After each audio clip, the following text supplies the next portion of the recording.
Now, before we get into this video, I just want to take some time to apologize. I know I am so behind schedule, but I promise consistency is key and I will try my best to be consistent henceforth. But the main purpose of today's video is to teach you guys how to keep your parts consistent, okay? So to start off, what I like to do is part the hair in the middle. Now, this is beginner friendly method. If you're a bit more advanced, then you don't need to do this part. But now, once I finish parting off the middle, I like to part off the first level. I like to make the first section semi-small, just so when my client puts it up in a ponytail, it makes the hair look fuller. So here I am parting out the first section.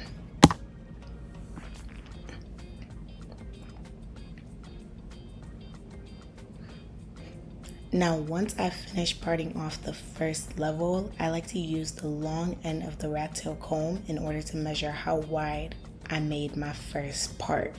So soon you guys are going to see me place the long end of the comb at the bottom of the first part, and then I use my fingers to mark where the part is, where I made the part. You could also use a Sharpie if you're not good at keeping your hand steady.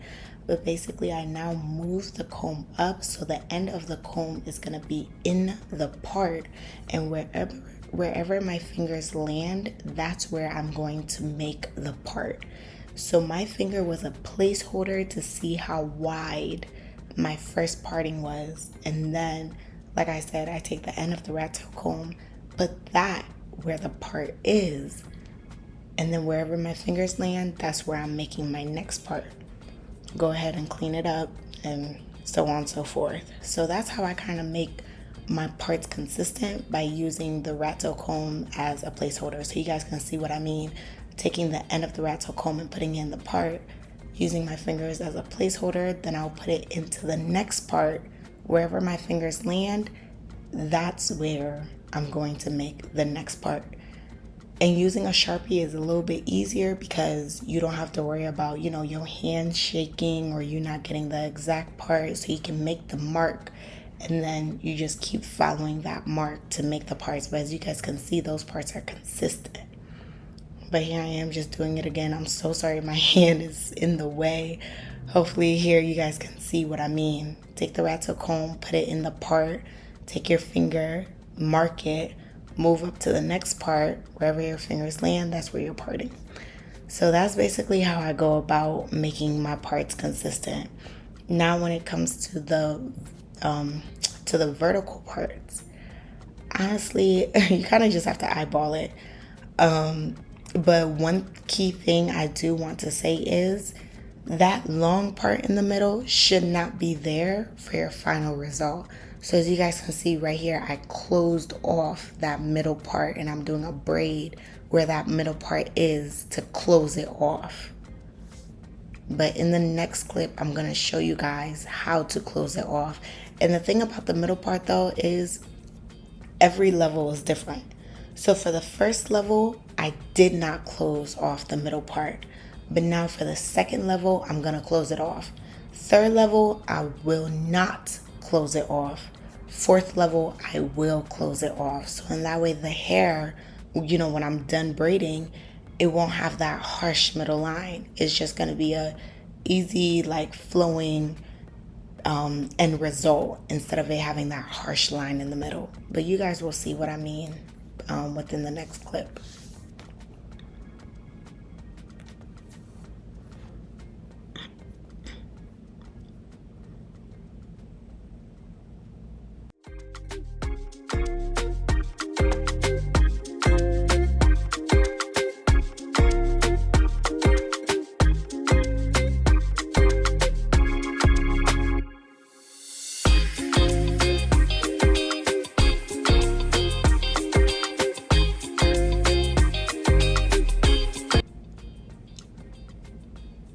Now, I want you guys to really pay attention, rewind it back if you have to the way that I'm adding the curly pieces.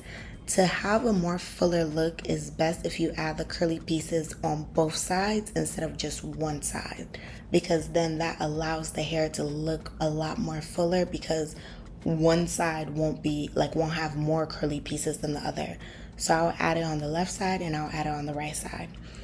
But here I am at the next level, taking down that braid. Like I said, this level, that middle part is gonna stay there.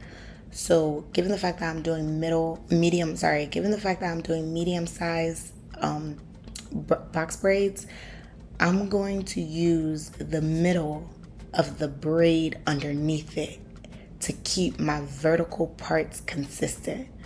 So it's always going to be that the line falls in the middle of the braid underneath the section that I'm parting. I hope that makes sense. Rewatch the video however many times you need to. But as you guys can see, like, it's always gonna fall in the middle of the braid underneath it for medium size. For smaller size, it's a little different. But I have a whole video on that and I will link it in the description box below. But like I said, I will not be closing off the middle part in this section because when you really think about it, like, each braid falls into the middle of the line below it. So for this section, my middle part is the line that falls in the middle of the section below it. So that braid that I'm braiding, that sizing is perfect. So I'm not going to close off the middle. And then, like I said, it just makes everything flow together.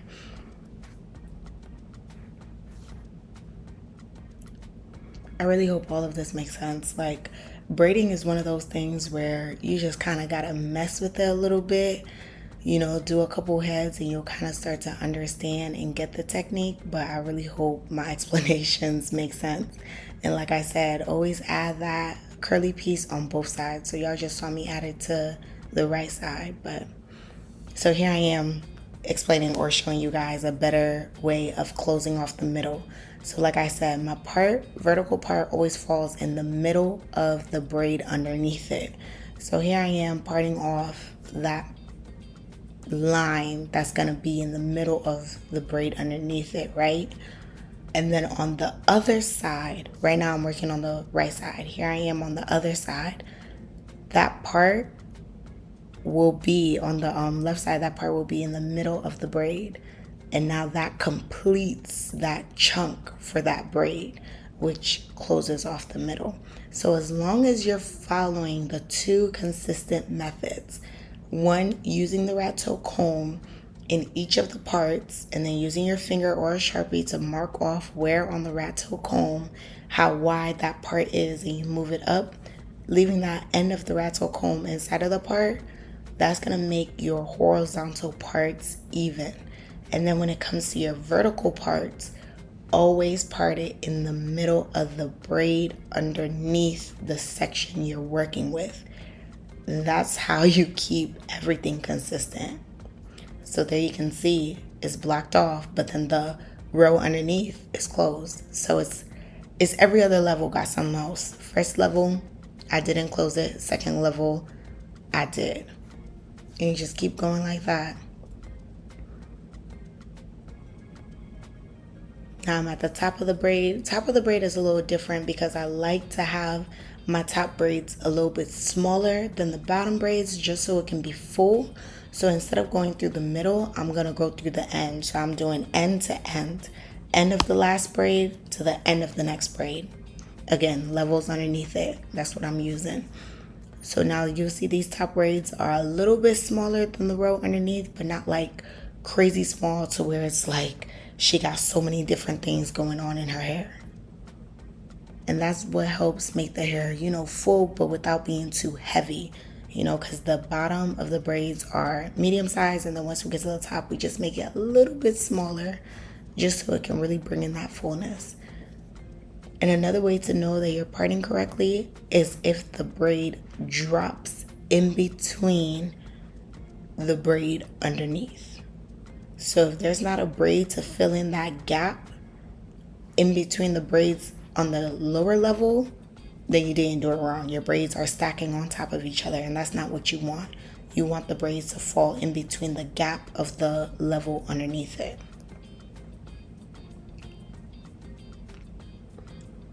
Now when I'm done with boho braids, I like to ask my customers what type of curls they want. Some of them want curls with the perm rods, and some of them just want like a crinkly curl. She wanted a crinkly curl, so all I did was grab all of the braided pieces and I braid them tightly together. So remove all of the curly pieces and then braid just the braiding hair tightly. Y'all see how I'm working that braid? I am doing it real tight. So this is a great method for crinkly curls.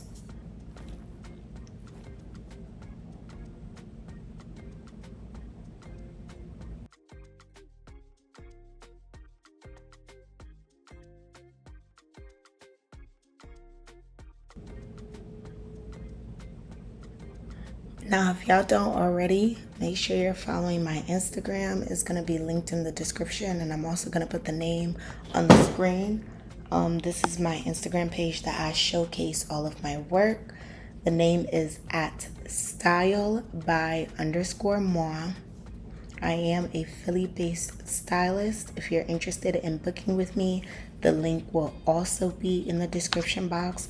And sooner or later, I might do, a one-on-one class. We still working on the details of that. But as of right now, I hope these YouTube videos are, helping out. But once I start doing my one-on-one classes, I'll most definitely let you guys know. But like I said, make sure you guys are following me on Instagram. And of course, as every YouTuber always says, don't forget to like, comment, and subscribe. Please let me know in the description if y'all need another video that's more explanatory, more slow-mo. Let me know if there's anything you guys want to see more of. I know parting and kind of just like keeping braids consistent, keeping the patterns consistent is a real hard thing. So I'll most definitely be making more videos of that. But leave it in the description box, any specific details y'all want me to touch on more.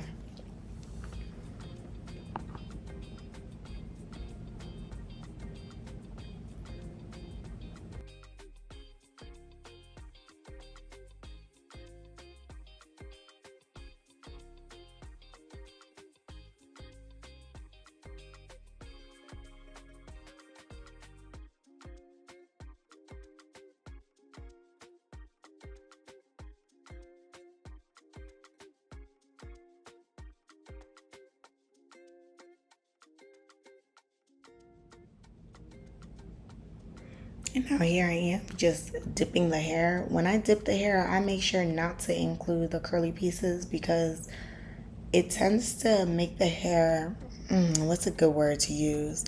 It makes the hair pretty much like tamed and calm, and that's not the look that my client was going for. She wanted like a thick, full, kind of like everywhere look. I did use some mousse just to help tame it just a little bit, but not too much because my client really did want that like full bushy, well, bushy is the wrong word. Let me just use like afro look. She wanted like an afrocentric curly look. I don't even know if that's the right way to say it, but she basically didn't want the hair to lay flat. She wanted the curly pieces to be, up, bouncy, fluffy, and all that. So I didn't dip those, but I did just put some mousse in it just to define the curls a little bit more.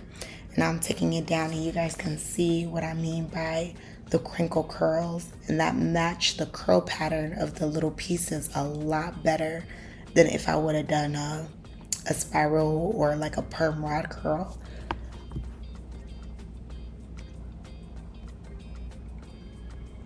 I hope you guys enjoyed this video, and like I said, like, comment, subscribe. Let me know in the description box if there's anything y'all want me to cover more, or just make another video where I'm explaining it in a different way. Let me know. I actually do read the comments in the description box. So, but yeah, I hope you guys enjoyed this video, and I'll catch you in my next one.